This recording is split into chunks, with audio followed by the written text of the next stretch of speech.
안녕하세요. 7월 3일 미국 증시 참 흥미로운 하루였습니다. 단축 거래일이었는데도 주요 지수들이 전부 사상 최고치를 경신했어요.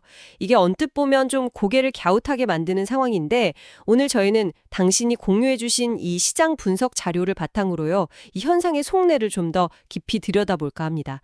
특히 그 강한 고용 보고서라는 열쇠가 어떻게 각기 다른 자산 시장의 문을 열기도 하고 또 닫기도 했는지 그걸 함께 살펴보면 재미있을 것 같습니다. 네, 맞습니다. 특히 6월 고용보고서 발표 이후에 시장이 어떻게 반응했는지, 그중에서도 왜 기술주 중심의 랠리는 계속 이어졌는지, 그리고 또 채권이나 다른 자산들은 어떻게 움직였나, 그 안에 숨겨진 의미가 뭔지 자료를 보면서 핵심만 좀 빠르게 짚어보겠습니다. 네, 기대됩니다. 그럼 일단 지수부터 볼까요? S&P 500, 나스닥, 다우 전부 다 역대 최고 기록을 세웠어요. S&P 500은 0.8% 올라서 6,279, 나스닥은 1% 상승해서 26,600선을 넘었고요. 다우 역시 0.8% 상승 마감했죠. 오후 1시에 조기 폐장했는데도 이런 강세라니 이건 확실히 좀 눈여겨봐야 할 것 같아요. 바로 그 지점인데요. 예상보다 훨씬 강하게 나온 6월 고용보고서가 시장을 움직인 핵심 동력이었습니다. 신규 일자리가 14만 7천 건 늘고 실업률은 4.1%였죠. 고용이 예상보다 좋았다. 네. 그러다 보니까 연준의 조기 금리 인하 기대는 분명히 좀 약해졌죠. 근데 오히려 경제가 생각보다 탄탄하나? 이런 해석이 힘을 얻은 거예요. 이게 증시 전반, 특히 기술주 랠리에 연료를 공급한 셈입니다. 그러니까 단기적인 금리 변동성보다는 경제 펀더멘탈 자체에 더 무게를 두는 그런 모습이었죠. 기술주 말씀하시니까 역시 빅테크 기업들이 제일 먼저 눈에 띄네요. 애플, 마이크로소프트 다 강세를 보였고 특히 엔비디아 이거 정말 대단한데요. 1.3% 더 올라서 시가총액이 3조 8,900억 달러, 거의 4조 달러에 육박했어요. 네, 그렇죠. 이건 뭐 단순히 숫자라기보다는 특정 기술, 그러니까 AI에 대한 시장의 기대가 얼마나 큰지를 보여주는 아주 상징적인 지표 같아요. 당신 자료에서도 이 부분을 꽤 중요하게 다루셨죠? 그렇습니다. 엔비디아의 이런 독주는 AI 혁신에 대한 장기적인 믿음이 금리 같은 어떤 단기 변수에 크게 흔들리지 않는다. 이걸 보여주는 하나의 사례일 수도 있고요.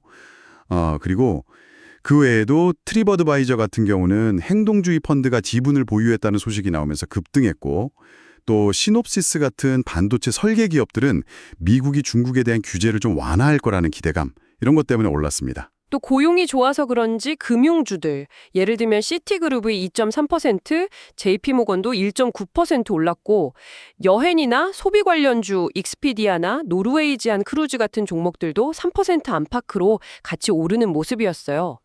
아무래도 경제가 좋다고 하니 소비도 늘고 금융활동도 더 활발해질 거다 이런 기대감이 반영된 거겠죠? 바로 그 점입니다. 네. 하지만 이게 동전의 양면처럼 금리 상승에 대한 우려는 또 다른 쪽에서 나타났거든요. 다른 쪽이라면요? 예를 들어서 레나 마이너스 4.1% 같은 주택건설주들이 하락한 게 대표적입니다. DR 호튼도 2.7% 내렸고요. 이건 주택담보대출 금리가 오를 수 있다는 가능성이 직접적인 부담으로 작용한 거죠. 이 부분은 당신의 분석 자료에서 금리 민감 섹터 비중 축소를 재현한 것과 정확히 일치하는 그런 움직임이었어요. 그렇군요. 수장 전반의 흐름은 알겠는데 이렇게 주식시장 안에서도 반응이 엇갈렸다면 다른 자산들은 어땠나요? 채권 금리가 상당히 올랐다고 들었거든요. 네, 맞아요. 그 강한 고용 데이터가 금리나 기대를 확 밀어내면서 채권 금리가 아주 민감하게 반응했습니다. 10년물 국채 금리는 5.3bp, 그러니까 0.053%p 올라서 4.35%가 됐고요. 특히 정책금리 전망에 민감한 2년물 금리는 무려 9.7bp나 뛰어서 3.89%를 기록했죠. 와, 2년물이 훨씬 많이 올랐네요. 네, 단기금리 상승폭이 더 컸습니다. 그래도 중요한 건 10년물하고 2년물 금리 차이, 즉 스프레드는 약 0.46%P로 여전히 플러스를 유지하고 있다는 점이에요. 이건 시장이 아직 즉각적인 경기 침체를 가격에 반영하고 있지는 않다. 이런 신호로 읽을 수 있습니다. 금리가 오르고 경제 지표는 탄탄하다. 그러면 달러 가치에는 어떤 영향을 미쳤을까요? 그리고 안전자산으로 여겨지는 금 가격은요? 네, 예상하신 대로 달러는 강세를 보였습니다. 금리 상승 기대감이 아무래도 달러 매력을 높인 거죠. 반면에 달러 강세와 채권 금리 상승은 이자가 없는 자산인 금에는 좀 부담으로 작용해서요. 온스당 3,350달러 선 근처에서 하락 압력을 받았습니다. 그리고 유가는 중동 긴장이 좀 완화되고 재고가 늘었다는 소식에 WTI 기준으로 67달러 선까지 내렸고요. 브렌트유도 68달러 후반이었죠. 그렇군요. 그럼 이제 글로벌 시장 전체 그림은 어떤가요? 미국 외 다른 지역 분위기는 어땠는지 당신 자료에서도 언급이 있었던 것 같은데요. 네. 유럽 증시는 대체로 미국 시장의 긍정적인 분위기에 힘입어서 안정적인 상승세를 보였고요. 아시아는 조금 엇갈렸습니다. 한국 코스피는 1.3% 올랐지만 홍콩 항생은 0.6% 내렸어요. 근데 여기서 흥미로운 점은요. 여전히 미국 자산 선호 현상에 뚜렷하긴 한데 연초 이후 수익률을 보면 MSCI ACWX, 그러니까 미국을 제외한 글로벌 주식 지수가 13%라 상승하면서 S&P 500 플러스 1%를 크게 앞섰다는 사실입니다. 아, 정말요? 그건 좀 의외네요. 네, 그렇죠.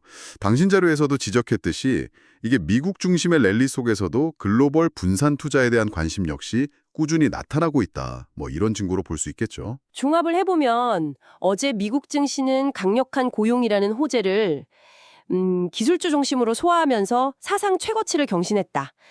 금융이나 소비 같은 경기 관련주들도 힘을 보태긴 했지만 금리 상승 우려가 주택건설주에는 악재로 작용했고 또 채권 금리와 달러에는 호재로 작용하는 식으로 자산별로 명암이 엇갈렸다. 이렇게 정리할 수 있겠네요. 그리고 미국 편중 현상 속에서도 글로벌 분산의 필요성을 보여주는 데이터도 상당히 인상적이고요. 맞습니다. 당신이 보내주신 분석 자료의 핵심도 크게 다르지 않습니다. 탄탄한 노동시장, 그리고 기술 혁신 기반의 상승 추세는 여전히 유효해 보인다. 하지만 금리 변동성이라는 위험 요인은 계속 안고 가야 한다. 이런 거죠. 그래서 이걸 바탕으로 금리에 민감한 자산 비중은 좀 조절하고 기술, 금융, 소비 섹터는 활용하고 그리고 MSCI ACWX 같은 걸 통해서 글로벌 분산을 강화하는 전략 이런 것들을 고려해 볼 수 있다는 제언이 가능합니다. 네, 오늘 이야기를 나눠보니까 강한 고용이 단기적인 금리 인하 기대는 좀 늦추는 면이 있지만 오히려 경제 자체에 대한 자신감을 불어넣는 그런 양상인 것 같습니다. 그렇다면 앞으로 시장의 시선은 어디로 향하게 될까요?